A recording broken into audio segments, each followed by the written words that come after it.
Note کی ہے کہ ان کی زندگی میں سفر کی ایک خاص اہمیت رہی ہے۔ رومی کنیا کے سردار العلماء تو بن چکے تھے، عزت تھی، وقار تھا، احترام تھا، مگر اس آوارہ گردی کے لطف کو ہمیشہ مس کرتے رہے جو انہوں نے اپنے والد کے ساتھ بلخ بدر ہونے کے بعد کم سے کم 15 سال تک کی تھی۔ اسی بے چینی کے عالم میں ان کے سفر بھی دوبارہ شروع ہوئے اور روحانی سفر کی بنیادیں بھی پڑھنا شروع ہو گئی تھی۔ اس کی وضاحت ہم سنیں گے اگلی ایپیسوڈ میں۔ اب چلتے ہیں رومی کی مثنوی کے اگلے 5 اشعار کی وضاحت کی طرف۔ رومی کی شاعری کبھی نہیں سمجھی جا سکتا اگر آپ اس تصور عشق کو نہیں سمجھ سکتے جس عشق کا ذکر رومی کرتا ہے۔ اگر عشق کا کوئی تصور پہلے سے آپ کے دماغ میں طے ہے تو یقین مانیے رومی سمیت دنیا کا کوئی بھی روحانی گرو آپ کی سمجھ میں نہیں آ سکتا۔ عشق رومی ہی نہیں، دنیا کے ہر روحانی گرو کی تعلیمات کی روح ہے۔ رومی کے عشق سے کیا مراد ہے؟ اگر یہ آپ نے سمجھ لیا تو مثنوی خود کو آپ پر کھول دے گی۔ دوسری صورت میں رومی اور اس کی مثنوی آپ کے لیے بھید رہے گی، بالکل ویسے ہی جیسے یہ آج تک عام لوگوں کے لیے ایک بھید بنی ہوئی ہے۔ مثنوی اور رومی کی شاعری کو آپ کوٹ کرتے رہیں گے مگر اس کی روح کبھی نہ کھل سکے گی۔ آج کی اس ایپیسوڈ میں رومی کے تصور عشق سے متعلق بات کی گئی ہے۔ ان 3 حصوں میں 2 سراب ہیں اور ایک حقیقت۔ پہلا حصہ ہے ہمارا جسم جو ایٹموں سے مل کر بنا ہے۔ جسم وہ میٹر ہے جو ہم نے خید و نوش کے ذریعے سے بنایا ہے۔ دوسرا حصہ ہے دماغ، یہ بھی ایکومولیٹڈ بینگ ہے، یعنی یہ بھی جمع شدہ ہے۔ بچپن سے لے کر موت تک ہم امپریشنز کو میموری کی شکل میں سٹور کرتے ہیں۔ اس سٹور میں ہم چیزوں کو لیبل کرتے ہیں، انہیں نام دیتے ہیں، لیکن کبھی آپ نے اس بات پر غور نہیں کیا ہوگا کہ لفظ جنہیں ہم سمجھتے ہیں کہ یہ ہمیں چیزوں کو سمجھنے میں مدد دیتے ہیں، وہ رکاوٹ بھی بن جاتے ہیں۔ ہم ایک شخص کا نام، جنس، قومیت، نسل، رنگ، پیشہ، عہدہ جان کر یہ دعویٰ کرنے لگ جاتے ہیں کہ ہم اسے جانتے ہیں، حالانکہ حقیقت یہ ہے کہ ہم نے صرف چند لفظ جانے ہیں۔ وہ شخص ابھی بھی ناقابل دریافت جزیرہ ہے۔ تیسرا حصہ ہے ہماری بینگ، جو کہ ہماری حقیقت ہے۔ ہم بطور پوائنٹ آف کانشیسنس، ہمارا وہ باطن جو امپریشنز کی شکل میں مائنڈ بناتا ہے، میٹر کو جمع کر کے جسم بناتا ہے۔ صوفی کہتے ہیں کہ مٹتی صرف وہی چیز ہے جو تخلیق ہوتی ہے۔ یہی کچھ ہمارے ساتھ موت کے وقت ہوتا ہے کہ اس وقت وہ میٹر جو ہم نے جمع کیا تھا وہ ڈس انٹیگریٹ ہو جاتا ہے، منتشر ہو جاتا ہے۔ وہ امپریشنز تحلیل ہو جاتے ہیں جو ہم نے میموری کی شکل میں سٹور کیے ہوتے ہیں۔ ہم چونکہ اس جمع شدہ جسم اور میموری سے خود کو بتدریج یوں نتھی کرتے جاتے ہیں کہ اسی جسم اور انہی خیالات کو اپنا آپ سمجھ لیتے ہیں، اسی لیے ہمیں موت خوفزدہ کرنے والا مظہر لگتا ہے۔ حالانکہ موت کچھ بھی نہیں مٹاتی، موت صرف ان آئیڈینٹیفیکیشنز کو مٹاتی ہے جو ہم نے تخلیق کی تھیں۔ جیسا کہ میں نے پہلے بھی کہا کہ صوفیوں کے نزدیک مٹتی صرف اور صرف ایک چیز ہے جو تخلیق ہوتی ہے، جو تخلیق نہیں ہوتی وہ کبھی نہیں مٹتی۔ جیسے مکان مٹ سکتا ہے، جن اینٹوں سے مکان بنا ہے وہ مٹ سکتی ہیں کیونکہ یہ دونوں تخلیق کیے گئے تھے، مگر وہ مٹی نہیں مٹ سکتی جو وہ بنیادی میٹر ہے جس سے یہ اینٹیں اور یہ مکان بنے تھے۔ ہمارے ساتھ بھی موت کے وقت یہی ہوتا ہے کہ وہ جو جمع شدہ مادہ تھا وہ منتشر ہو جاتا ہے، وہ امپریشنز فنا ہو جاتے ہیں جو ہمارے دماغ نے جمع کیے تھے۔ مگر جس بینگ نے جسم کی شکل میں مادہ جمع کیا تھا، جس بینگ نے دماغ کی شکل میں امپریشنز کو جمع کیا تھا، وہ بطور نقطۂ شعور کبھی نہیں مٹتی، کیونکہ وہ بینگ تخلیق نہیں ہوتی بلکہ ہوتی ہے۔ اس کو یوں سمجھیں کہ لہریں سمندر پر بنتی ہیں اور مٹتی ہیں، مگر پانی نہیں مٹتا۔ جو خود کو لہر سمجھتا ہے وہ مٹنے سے خوف زدہ رہتا ہے اور جو خود کو سمندر سے جڑا قطرہ سمجھتا ہے وہ جانتا ہے کہ وہ لافنا ہے۔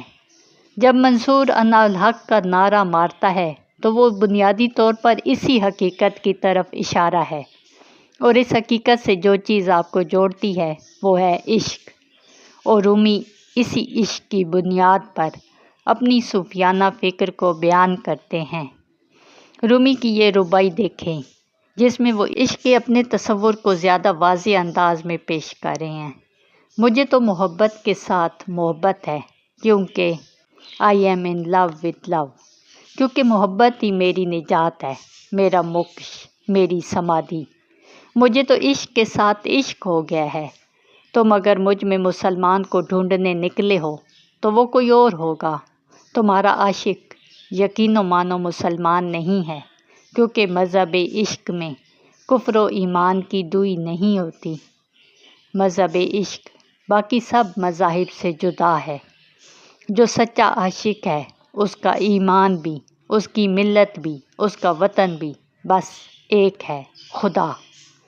ایک اور جگہ رومی کہتے ہیں، عشق ابدی عنایت و دولت کے سوا کچھ اور نہیں، عشق دل کی کشادگی اور الوہی ہدایت کا نام ہے۔ اپنی خودی کو محبت میں فنا کر دو، یہ تمہاری خود غرض انا ہے، اسے عشق کی بھٹی میں جلا ڈالو۔ رومی جس چیز کو عشق کہتا ہے وہ ہے عشق ہو جانا۔ محبت کرنا اور محبت ہونا دو مختلف چیزیں ہیں۔ اس کو یوں سمجھیں کہ آپ ایک جگہ بیٹھے ہیں اور کوئی ایسا شخص آپ سے ملنے آیا جو آپ کو بہت عزیز ہے۔ آپ کے اندر کی دنیا اس وقت محبت کے جذبات سے لبریز ہو جاتی ہے، روح خوش ہو جاتی ہے، چہرے پر ہنسی آ جاتی ہے۔ اب وہ شخص چلا گیا، ایک اور شخص آ گیا جس کو آپ پسند نہیں کرتے۔ اب آپ کے اندر کی دنیا کا رد عمل بالکل ہی پچھلی حالت کے برعکس ہوگا۔ اس چیز کو کہتے ہیں محبت کرنا۔ محبت ہونا کیا ہے کہ اس بات سے کوئی فرق نہیں پڑتا کہ کون آیا کون گیا، آپ محبت ہیں۔ یہ فقیر کا رویہ ہوتا ہے، یہ صوفی کا رویہ ہے، اور یہی رومی کی شاعری میں عشق سے مراد ہے۔ یہاں میں تھوڑی سی وضاحت کرنا چاہتی ہوں، اور اس پوری تمہید کو طویل کیے جانے کا مقصد بس اتنا ہے کہ میں چاہتی ہوں کہ رومی کا یہ تصور عشق آپ کی سمجھ میں آ جائے۔ بصورت دیگر اس سے ہر شخص اپنا مطلب تو نکال سکتا ہے، رومی کی تفہیم نہیں ہو سکتی۔ ایک سوال جو یقیناً عشق کی اس وضاحت سے ابھرے گا وہ یہ ہے کہ آخر سب سے محبت کیسے کی جا سکتی ہے؟ اس کو بھی ایک نظر دیکھنے کی کوشش کرتے ہیں۔ محبت اگر کرنی ہے تو یقیناً سب سے نہیں کی جا سکتی۔ کچھ لوگ ہوں گے جو آپ کو پسند ہوں گے، کچھ ناپسند ہوں گے۔ محبت اگر ایکٹ ہو تو پھر اس میں کمال بھی ہو سکتا ہے، نقص بھی۔ پریکٹس اسے شائستہ بھی کر سکتی ہے اور ناتجربہ کاری اس میں پکڑ پن بھی لا سکتی ہے۔ تو اس سوال کا سیدھا سا مطلب ایک ہے کہ سب سے محبت نہیں کی جا سکتی، مگر محبت ہونا ایک بالکل ہی مختلف واردات ہے۔ تمام مذاہب، تمام صوفی، تمام گرو، ماسٹر، کلندر جس ایک پوائنٹ کی طرف اشارہ کرتے ہیں وہ یہی ہے، محبت ہو جانا۔ جب آپ محبت ہو جاتے ہیں تو پھر آپ ماوراء مادہ و ذہن ایک حقیقت ہیں، ایک حقیقت جو لفظوں کی محتاج نہیں۔ یہی محبت ہو جانا مذہبی یا صوفیاء کی زبان میں وحدت الوجود کہلاتی ہے۔ کبھی غور کریں نا، جسم کے خرباں خرب سیلز ہیں، کیا وہ ایک دوسرے سے محبت کے سوا کسی اور رشتے سے جڑ سکتے ہیں؟ اگر سیلز کے درمیان نفرت کا ریلیشن ڈیولپ ہو جائے تو اسی کو میڈیکل کی زبان میں کینسر کہا جاتا ہے۔ اب اگر یہ پوری کائنات ایک جسم ہے جس کا آپ خلیہ ہیں، تو آپ کیسے کسی بھی چیز سے محبت کیے بنا رہ سکتے ہیں؟ اب اگر جز کسی دوسرے جز سے نفرت کا تعلق بناتا ہے، کینسر تخلیق ہوتا ہے۔ وہ کینسر جو معاشروں کو نگل جاتا ہے۔ ارد گرد موجود دنیا کو غور سے دیکھیں نا، دشمنیاں، رقابت، حسد، لالچیں، یہ سماجی سرطان کے سوا اور کیا ہیں؟ صوفی محبت ہو جاتا ہے، کیسے؟ کیونکہ وہ زمان و مکان کی اضافیت کو سمجھ لیتا ہے، ویسے ہی جیسے منجا ہوا فزسٹ اس حقیقت کو سمجھتا ہے۔ اس لیے مسٹک اور فزسسٹ حقیقت کے قریب ترین لوگ ہیں۔ باقی صوفیوں کو عقل سے سمجھنے والے اور دوسری تیسری کیٹیگری کے سائنسدان ہوں یا تصوف اور سائنٹزم کے بلیور، وہ بس ذہنی جمناسٹک کے سوا اور کچھ نہیں کر سکتے۔ زمان و مکان کی اضافیت کیا چیز ہے؟ زمان و مکان کی اضافیت یہ ہے کہ ہمارا دماغ انا کو تخلیق کرتا ہے۔ انا کو اپنی ایگزسٹنس کے لیے ضرورت ہوتی ہے وقت کی اور مکان کی۔ انا سپیس کو، خلا کو، چیزوں کو تقسیم کرنے والی چیز سمجھتی ہے۔ لیکن کیا واقعی ایسا ہے؟ اس کو یوں سمجھنے کی کوشش کریں کہ انا کا خالق یعنی ہمارا دماغ جس ڈیٹا سے یہ سارا سراب تراشتا ہے وہ ہے حواس کے ذریعے سے جمع شدہ معلومات، اور ہمارے حواس کی جمع شدہ معلومات کبھی بھی مستند نہیں ہوتی۔ فاصلہ، حواس کی کیپیسٹی، ذہنی حالت، یہ سب چیزیں حواس کی سرگرمیوں پر اثر انداز ہوتی ہیں۔ جیسے مثال کے طور پر ہم چاند گاڑی میں بیٹھ کر قریب سے چاند کو دیکھیں اور زمین پر کھڑے ہو کر چاند کو دیکھیں تو زمین آسمان کا فرق ہوگا۔ آنکھیں کمزور ہوں، کان کمزور ہوں تو دو لوگوں کے سننے کی اور دیکھنے کی صلاحیت میں فرق پڑ سکتا ہے۔ کسی کے گھر میں آگ لگی ہو اور وہ اس ذہنی حالت میں گھر کی طرف دوڑا دوڑا جا رہا ہو تو بازار میں سے بھی گزر رہا ہو تو حواس ادھر ادھر نہ کچھ دیکھتے ہیں نہ سنتے ہیں۔ تو بنیادی بات یہ ہے کہ ہمارے حواس کے حاصل شدہ علم کو حتمی قرار نہیں دیا جا سکتا، اور یہی علم وہ خام مال ہے جس سے دماغ بنتا ہے، اور یہی دماغ ہے جو ہماری انا کو تخلیق کرتا ہے، اور اس انا کی ضرورت ہے زمان و مکان۔ انا کو وقت چاہیے، ٹائم، زمان، خود کو ایکٹیو رکھنے کے لیے۔ صوفی جب انا کو زیر کرنے کی ریاضت کر رہا ہوتا ہے تو وہ کیا کرتا ہے؟ اسی زمان کو ختم کرتا ہے اور اپنا پورا فوکس لمحہ موجود پر لے آتا ہے۔ دوسرا فریب ہے مکان۔ یہ بھی ایک بڑی دلچسپی ہے کہ ہم دو چیزوں کو الگ مانتے ہیں ان میں موجود خلا کی بدولت۔ یہ ایک کمرہ ہے، یہ دوسرا کمرہ ہے۔ کیا چیز ایک کو دوسرے سے جدا کر رہی ہے؟ ان دو کے درمیان موجود خلا۔ لیکن سوال یہ ہے کہ کیا واقعی ان دو کے درمیان خلا ہے؟ سائنس مادے کی تین شکلیں مانتی ہے: ٹھوس، مائع اور گیس۔ ان دو ٹھوس کمروں کے درمیان بھی میٹر موجود ہے جو گیسی حالت میں ہے۔ تیز اور طاقتور الیکٹرون مائکروسکوپ سے اگر دیکھیں تو جس طرح خلا میں گیس کے مالیکیول رقص کرتے نظر آتے ہیں، اسی طرح ٹھوس کمرہ بھی مالیکیولر ڈانس ہی نظر آ رہا ہوگا۔ اس کو یوں ہی سمجھ سکتے ہیں کہ آپ ایک جگہ بیٹھے ہیں اور فرض کریں کسی کمرے میں، تو آپ کو کمرے میں موجود دوسری چیزیں اور لوگ الگ الگ نظر آ رہے ہیں۔ اب سطح زمین سے آپ 100 میٹر اوپر سے دیکھیں تو آپ کو صرف کمرہ نظر آئے گا اور دوسرے گھر۔ اب 100 کلومیٹر اوپر جائیں تو آپ کو صرف شہر نظر آئے گا۔ اسی طرح بہت زیادہ بلندی سے صرف آپ کو زمین نظر آئے گی۔ وہ سپیس، وہ خلا جو چیزوں کو تقسیم کرتا نظر آ رہا تھا وہ ختم ہو جائے گا۔ تو اس سے یہ ثابت ہوا کہ زمان کی طرح مکان بھی ایک اضافی حقیقت یا صوفیوں کی زبان میں ایک سراب ہے۔ عشق وہ حالت ہے جس میں شخص نہیں رہ جاتا، بلکہ وہ پوائنٹ آف کانشیسنس بن جاتا ہے جو زمان و مکان کا اسیر نہیں رہتا بلکہ ہونے کی حالت میں ہوتا ہے۔ محبت ہو جانا اور بینگ کی حالت دونوں ایک ہی حالت کا نام ہے۔ یا یوں سمجھیں کہ بارش کا قطرہ جب سمندر میں مل جائے تو وہ خود فنا ہو کر سمندر ہو جاتا ہے۔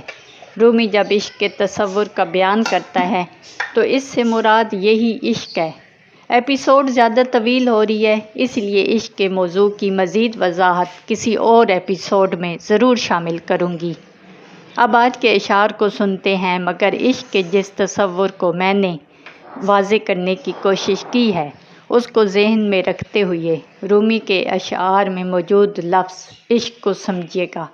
رومی کہتے ہیں کہ جس شخص کا جامہ عشق میں چاک چاک ہو گیا وہ ہر حرص و ہوس سے پاک ہو گیا۔ یعنی جب انسان خود محبت ہو گیا تو حرص و ہوس کیسی؟ قطرہ سمندر سے الگ ہو تو اپنی بقا کے لیے وہ حرص و ہوس کا سہارا لے سکتا ہے، لیکن جب وہ سمندر میں مل گیا تو اب دوسرے قطروں سے وہ کیوں کر لڑے گا؟ یہی حال اس صوفی کا ہوتا ہے جو زمان و مکان کے فریب کو سمجھ جاتا ہے، پھر وہ دوسرے انسانوں یا کسی بھی مخلوق سے کیوں کر مقابلہ کرے گا؟ کیوں کر زیادہ کی لالچ میں دوسروں سے مال چیزیں چھینتا پھرے گا؟ کیوں کر وہ ہوس کی اسیری کرے گا؟ اگلے مصرعے میں رومی کہتے ہیں کہ اے عشق جنوں خیز تیرا شکریہ کہ میں تیری وجہ سے ہر اس بیماری سے پار ہو گیا جس نے انسان کو اور انسانی سماجوں کو زہر آلود کر رکھا ہے۔ عشق صوفی پر یہ راز کھول دیتا ہے کہ کوئی منو تو نہیں، دماغ کا تراشا میں ایک سراب ہے، اور جب یہ سراب سمجھ لیا جاتا ہے تو پھر اس کے لیے کون عہدوں کی دوڑ دوڑے، کون جنگوں کا روگ پالے، کون مقابلے کا کشٹ سہ کر اپنی روح کو بیمار کرے۔ رومی کہتے ہیں کہ عشق میرا مسیحا ہے کہ جس نے مجھے ہر اس بیماری سے مکت کر دیا ہے جس میں عام انسان مبتلا ہے۔ انسانی انا کی نیچر کو اگر غور سے دیکھیں تو اس میں دو مرکزی بیماریاں آپ کو نظر آئیں گی۔ ایک، اسے ہر وقت تکمیل کے لیے کسی نہ کسی چیز کی ضرورت ہوتی ہے، اور یہ کوئی نہ کوئی چیز ہمیشہ ہی مستقبل میں ہوتی ہے۔ یہ ہے حب جاہ، عظمت کا خبط۔ انا ہر وقت چاہتی ہے کہ اس کا پیٹ بھرنے کے لیے انسان کچھ نہ کچھ حاصل کرتا پھرے۔ انا کی دوسری بڑی بیماری یہ ہے کہ جب کچھ حاصل کر لیتی ہے تو تکبر کو اوڑھنا بچھونا بنا لیتی ہے۔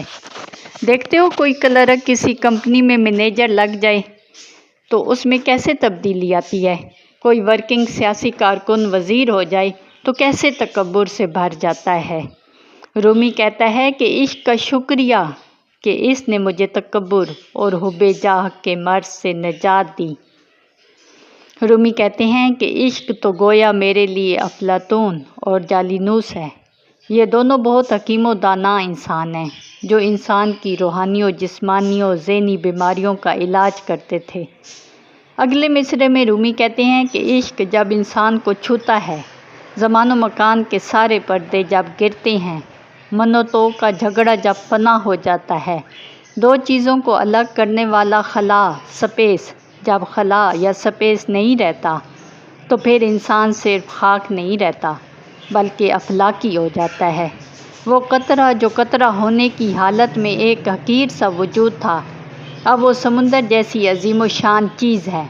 وہ خود جو انا کی زندانی میں خود کو الگ وجود مان کر حرص و ہوس اور غرور و تکبر کے چابک سہ رہا تھا، وہ ان سب برائیوں سے پاک ہو گیا۔ رومی کہتے ہیں کہ یہ عشق تھا جو طور پر جلوہ افروز ہوا تو موسیٰ بے ہوش ہو گئے۔ موسیٰ کا بے ہوش ہو جانے سے یہاں مراد بس اتنی ہے کہ وہ انا مائنس ہو گئی جو من و تو کی تقسیم کرتی تھی، وہ دیوار گر گئی جو خود اور خدا کی ڈویژن کرتی تھی۔ کوئی طور پر موسیٰ کا دیدار الہی اصل میں ایک استعارہ ہے جو اس بات کو دکھاتا ہے کہ جب انا گرتی ہے تو اس وقت سیلف یہ جانتا ہے کہ وہ خود نہیں، خدا بھی ہے۔ اسی شعر میں اس طرف بھی اشارہ ہے کہ جب عشق نے خود کو طور جیسے بے جان پہاڑ پر اشکار کیا تو وہ پہاڑ تک مست ہو گیا اور عشق کے نور سے منور ہو اٹھا۔